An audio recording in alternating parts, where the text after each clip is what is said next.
नमस्कार दोस्तों, मैं डॉक्टर अमित कुमार गुप्ता आपके सामने लिख के आया हूँ 20 महत्वपूर्ण सवालों की एक सीरीज, जिसमें आयुर्वेद के प्रतियोगिता परीक्षाओं में पूछे गए विभिन्न सवालों के बारे में आपको जानकारी दूंगा। और ये महत्वपूर्ण सवाल होते हैं जो कि विभिन्न प्रतियोगिता परीक्षाओं में बार बार पूछे जाते हैं। तो आइए शुरू करते हैं। सबसे पहला सवाल कि सीतोपलादी चूर्ण का रोग अधिकार क्या है। मतलब सीतोपलादी चूर्ण आयुर्वेद के अनुसार अपन किस व्याधि के अंदर आचार्यों ने मेन बताया है। बाकी अपन क्या है, दे तो किसी भी चीज़ को किसी भी रोग में विवेक के अनुसार देते हैं, लेकिन रोग अधिकार का मतलब ये होता है कि भाई पर्टिकुलर किसी व्याधि को वर्णन किया है उस चूर्ण का। तो उसी तो आपके ऑप्शन है राजयक्षमा, कुष्ठ, गहनी और उपरोक्त में से कोई नहीं। तो इसका सही जवाब है ए, राजयक्षमा। राजयक्षमा सीतोपलादी चूर्ण का रोग अधिकार बताया आचार्यों के अनुसार। तो किसी सीतोपलादी के चूर्ण का अन्य उपयोग भी है, कांस वगैरह के अंदर भी यूज़ करते हैं, लेकिन राजयक्षमा चिकित्सा स्थान में ही सीतोपलादी चूर्ण का वर्णन आया है, इसलिए इसका रोग अधिकार सीतोपलादी चूर्ण ही कहलाएगा।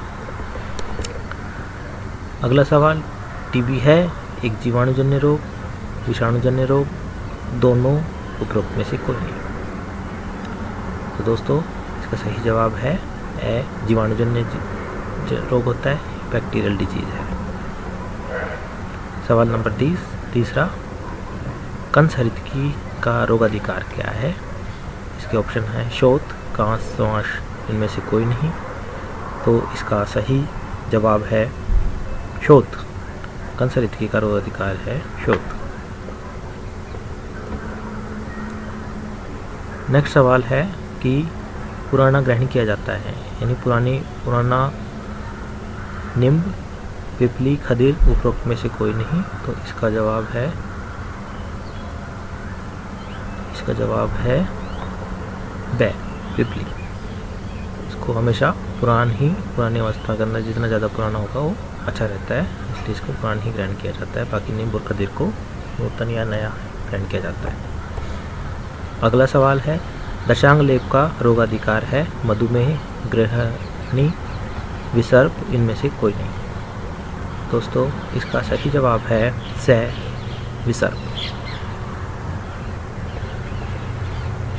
इसके बाद में अगले सवाल की बारी आती है। तो बोधक कफ का स्थान है, बोधक कफ आपके ऑप्शन है रसना, त्वक, कर्ण, उपरोक्त में से सभी। तो इसका सही जवाब है ए, रसना। जीभ के अंदर रहता है, जीभिया के अंदर। और बोधक कफ का होता है रस के बोधन के लिए, यानी रस के स्वाद आस्वादन के लिए। कौन सा रस है, 6 प्रकार के रस बताए हैं, मधुर, अम्ल, लवण, कटु, तिक्त, कषाय। बोधक कफ का होता है रसना। अगला सवाल, मेगाब्लास्टिक एनीमिया किस विटामिन की कमी से होता है। इसके जवाब हैं B6, B12, B1, उपरोक्त में से कोई नहीं। तो दोस्तों इसका सही जवाब है B12। B12 की कमी से मेगाब्लास्टिक एनीमिया होता है। 8वां सवाल, बिल्व रोग का बिल्व तेल का उपयोग होता है कर्णबाधीर्य में, कर्णशूल में, कर्णस्त्राव में, उपरोक्त में से कोई नहीं। तो दोस्तों इसका सही जवाब है कर्णबाधीर्य। कर्णबाधीर्य के अंदर इसका उपयोग होता है।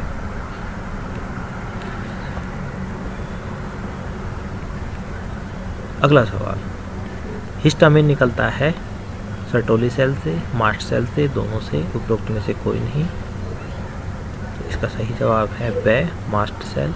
मास्ट सेल से हिस्टामिन रिलीज होता है। एक इन्फ्लामेटरी मीडिएटर होता है जिसकी वजह से इन्फ्लामेशन की प्रोसेस होती है। प्रभाकर वटी का उपयोग होता है, यानी प्रभाकर वटी किस काम में ली जाती है, प्लीहा रोगों में, यकृत रोगों में, हृदय रोगों में, उपरोक्त में से कोई नहीं। इसका सही जवाब है से, हृदय रोग। ये प्रभाकर वटी का जो उपयोग किया जाता है हृदय रोगों में किया जाता है। सवाल नंबर 11, दंत्यारिष्ट का रोग अधिकार है। दंत्यारिष्ट का रोग अधिकार है, ऑप्शन है कास, श्वास, अर्श, उपरोक्त में से कोई नहीं। इसका सही जवाब है स अर्श, यानी अर्श के अंदर दंतारिष्ट का उपयोग किया जाता है। सवाल नंबर 12, ये सामान्य उसका ज्ञान का नुस्खा है और विभाग से भी जुड़ा हुआ सवाल है। मुखबिर योजना किस अभियान से संबंधित है? बेटी बचाओ, बिजली बचाओ, पानी बचाओ, ग्रुप में से कोई नहीं। तो इसका सही जवाब है ए, बेटी बचाओ योजना। इसके अंदर की जो जन्म से पहले जो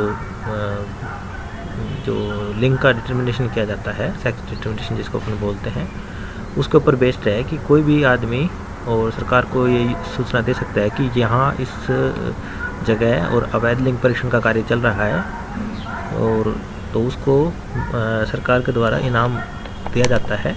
2 लाख रुपए के लगभग ये राशि होती है, और इस वजह से इस योजना का नाम मुखबिर योजना है। मतलब किसी की मतलब मुखबिरी करना। तो ये बेटी बचाओ योजना से संबंधित है। पुनर्नवारिष्ट का आरोपाधिकार है श्वास, शोथ, कांस, उपरोक्त में से कोई नहीं। तो इसका सही जवाब है ब, शोथ।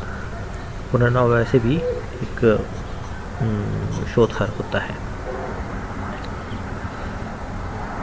अगला सवाल, शिशु बेसजा है, पिपली, अतिविषा, गुड़, उपरोक्त में से सभी।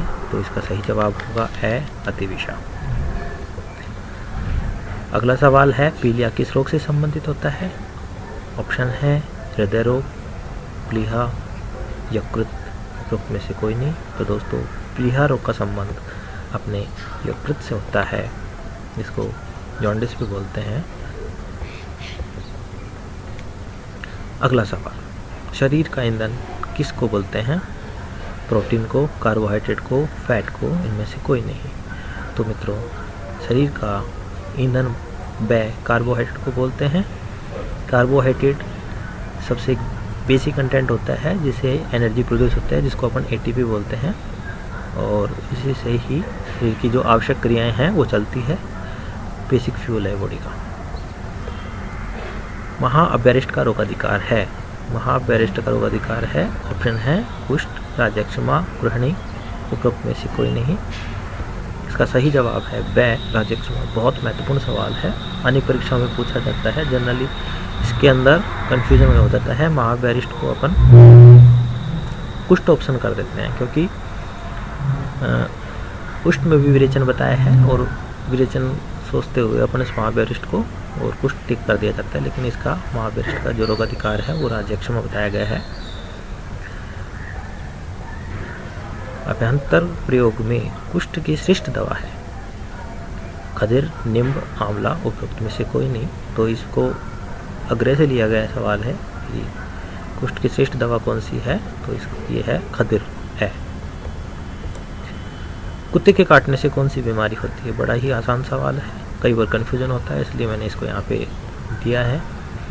प्लेग, रेबीज, दोनों, उपरोक्त में से कोई नहीं। तो दोस्तों, इसका सही जवाब है ब, रेबीज। सुश्रुत के अनुसार रक्त मोक्षण की मात्रा है? 1 प्रस्त, 2 प्रस्त, 3 प्रस्त, उपरोक्त में से कोई नहीं। रक्त मोक्षण किया जाता है तो उसकी मात्रा रिसर्च के लिए सुश्रुत के अनुसार 1 प्रस्त रक्त मोक्षण एक बार में किया जाता है। तो दोस्तों, आपको हमारा वीडियो कैसा लगा ये ज़रूर बताएं। इसको लाइक करें, कमेंट करें और सब्सक्राइब करें, और साथ ही ये ज़रूर बताएं कि अगला वीडियो आप किस टॉपिक पर देखना पसंद करेंगे। धन्यवाद।